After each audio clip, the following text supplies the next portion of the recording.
এক যুগ পর আমরা চলচ্চিত্রের পর্দায় একসঙ্গে সর্বশেষ করেছিলাম আমরা সিনেমাতে মোস্তফা সরোয়ার ফারুকীর টেলিভিশনে। তারপর আর এক যুগের মতো আমাদের বড় পর্দায় কাজ হয়নি। তা আমার মধ্যে এক ধরনের এক্সাইটমেন্ট কাজ করছিল এবং এই সিনেমাতে তানিম নূর আমাদের দুজনকে হাজির করেছেন। অবভিয়াসলি এটার জন্য আমি তানিমকে অনেক বড় একটা ধন্যবাদ জানাই।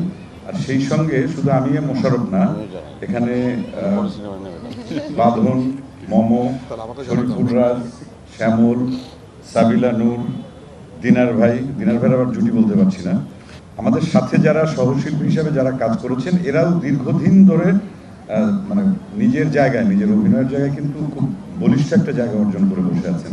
তা এই একসঙ্গে সবাইকে এই সিনেমাতে দেখা যাবে, এটা আমি মনে করি সবচাইতে বড় চমক।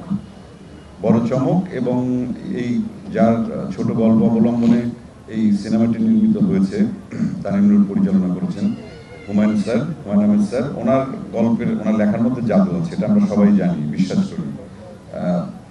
আমার ব্যক্তিগত যে অভিজ্ঞতা সেটা হচ্ছে, ওনার কোনো বই যখন লেখা আমি পড়তে যেতাম, এক লাইন পড়লে পরের লাইন পড়তে হতো, পরের লাইন পড়লে এক পৃষ্ঠা করে 2 পৃষ্ঠা এভাবে শেষ হয়ে যেত।